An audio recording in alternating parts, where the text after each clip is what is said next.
बिस्मिल्लाहिर्रहमानिर्रहीम। अस्सलाम वालेकुम।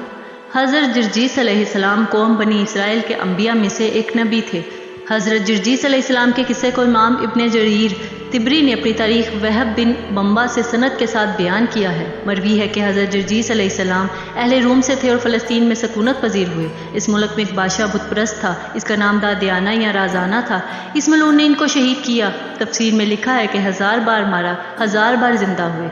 इसका सबब यह था कि वो दादियाना पलीद बुत बनाकर ज़र व जवाहिर सजाकर मुश्क अंबर से मुअत्तर करके इसको सजदा करता और लोगों से भी करवाता, और जो कोई इसके बनाए हुए बुत को सजदा करने से इनकार करता वो पलीद इसे आग में फिकवा देता।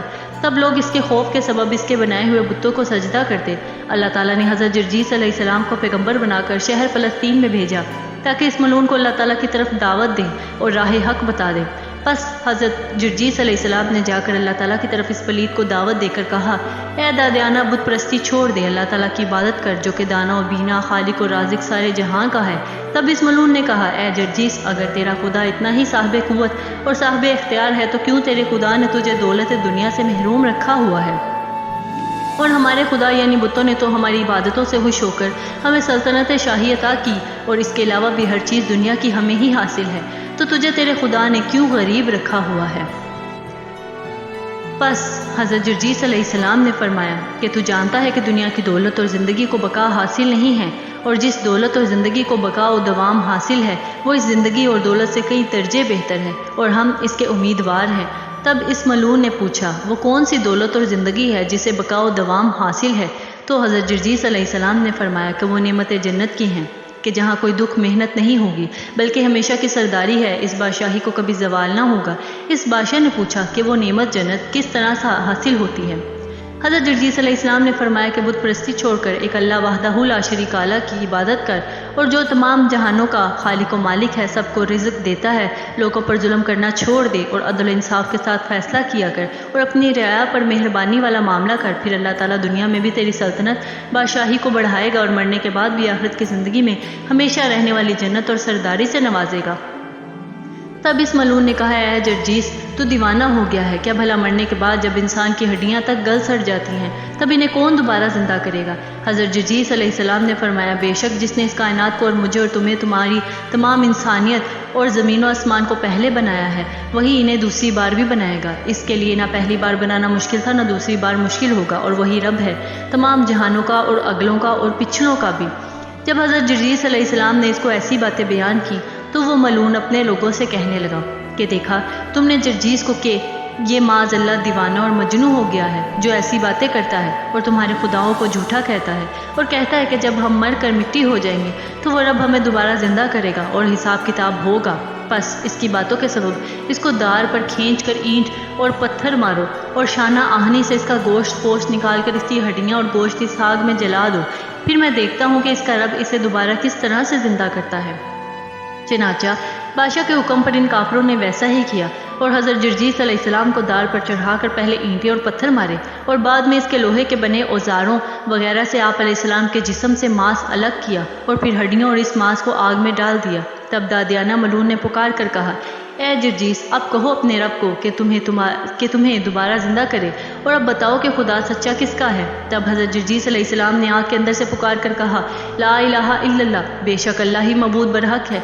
तब बादशाह बहुत मोतजिब हुआ और कहने लगा, ए जर्जीस, तू दोबारा कैसे जिंदा हुआ? हज़रत जर्जीस अलैहिस्सलाम ने फरमाया, मुझे अल्लाह ने दोबारा जिंदा किया और जब तक वो ना चाहे तुम मुझे ज़रा नुकसान ना दे सकोगे, बस कलमा पढ़कर अल्लाह पर ईमान ले आओ। तब इस मलून ने अपने लोगों से कहा कि 6 सीखें लोहे की गर्म करके लाओ और एक सीख जर्जीस के सर में इस तरह पिरो दो कि इसका दिमाग बाहर निकल आए, और एक सीख सीने में मारो और बाकी 4 हाथ पाँव में ज़मीन पर गिराकर पिरो दो, फिर देखते हैं कैसे जिंदा करता है इसको इसका रब।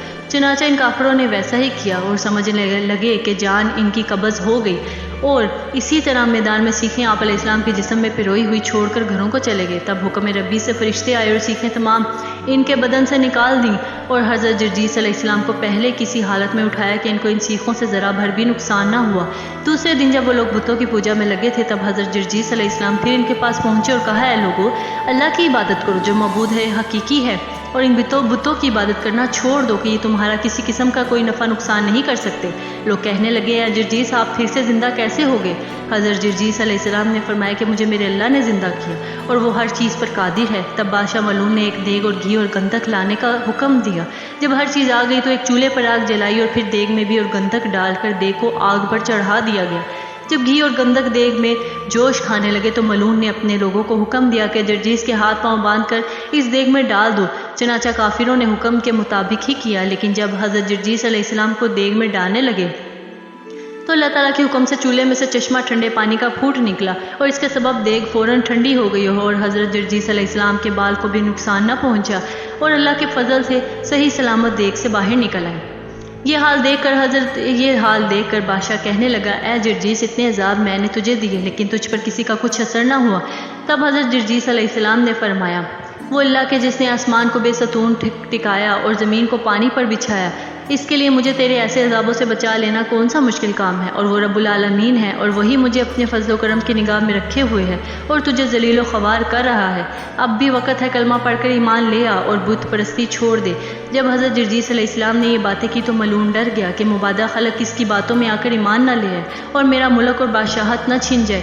پھر ملعون نے حضرت جرجیس علیہ السلام کو زنجیروں میں باندھ کر 4 سلاخیں لوہے کی ان کے چاروں ہاتھ پاؤں میں گڑوائیں اور ایک پتھر اتنا وزنی کہ 40 جوانوں نے اسے اٹھا کر حضرت جرجیس علیہ السلام کے سینے پر رکھا اور ان کو قید کر دیا گیا۔ جب رات ہوئی تو اللہ تعالیٰ کی طرف سے بھیجے ہوئے فرشتے حضرت جرجیس علیہ السلام کے پاس آئے اور اول ان کے جسم سے پتھر ہٹایا اور زنجیریں کھول دیں اور سلاخوں سے ان کے ہاتھ پاؤں کو آزاد کیا اور پھر کہنے لگے کہ اللہ تعالیٰ نے آپ علیہ السلام کو سلام بھیجا ہے، شاکی رہنا ہوگا اور لوگوں کو حق کی طرف دعوت دیتے رہنا، اور پھر 7 سال کے بعد آپ علیہ السلام شہید ہوں گے اور اس کے بعد حضرت جرجیس علیہ السلام کو جنت سے لایا ہوا کھانا کھلایا گیا، لباس پہنایا گیا اور وہاں سے چلے گئے۔ تب صبح کو حضرت جرجیس علیہ السلام اٹھ کر دوبارہ بادشاہ کے پاس گئے اور دعوت حق دی۔ وہ دیکھ کر کہنے لگا تم جرجیس ہو؟ حضرت جرجیس علیہ السلام نے فرمایا ہاں میں ہوں۔ تب کہنے لگا کہ تم کو اس قید سے کس نے آزاد کیا؟ حضرت جرجیس علیہ السلام نے فرمایا مجھے اللہ تعالیٰ نے آزاد کیا جو خالق کائنات ہے، بس اس نے مجھ پہ رحم کیا اور تیری دی ہوئی مصیبت سے چھٹکارا دلایا اور پھر لوگوں کو حق کی دعوت دی۔ اس مدت میں کہ جو ظاہراً 7 سال تھی، حضرت جرجیس علیہ السلام کو مختلف آزمائشوں کا سامنا کرنا پڑا۔ کبھی آپ علیہ السلام کے بدن کو ٹکڑے ٹکڑے کیا گیا، کبھی آپ علیہ السلام کے بدن کو جلا کر خاکستر کر دیا گیا۔ ہر دفعہ آپ علیہ السلام کی روح پرواز کر جاتی اور آپ علیہ السلام اللہ تعالیٰ کے علم سے زندہ ہو جاتے۔ اس تمام مدت میں آپ علیہ السلام پر ایمان لانے والوں کی تعداد 4000 تھی۔ بادشاہ کی بیوی جس کا نام اسکندرہ تھا وہ بھی حضرت جرجیس علیہ السلام پر ایمان لانے والوں میں سے تھی، اور بادشاہ نے ظلم کر کے حضرت جرجیس علیہ السلام پر ایمان لانے والوں کو شکنجوں میں ڈال کر شہید کر دیا، حتیٰ کہ اپنی بیوی اسکندرہ کو بھی شہید کر دیا۔ آخر کار اللہ تعالیٰ کے عہد کے مطابق حضرت جرجیس علیہ السلام کو جب آخری بار شکنجے میں ڈالا گیا تو آپ علیہ السلام خالق حقیقی سے جا ملے اور پھر زندہ نہ ہوئے۔ اس کے بعد کافروں کے لیے اللہ تعالیٰ کی نفرین اور عذاب الہی آیا جس سے وہ نابود ہو گئے۔ حیات القلوب علامہ مجلسی جلد 2 سواد 1293، تفسیر طبری جلد نمبر 3 سواد 695۔ بہت شکریہ۔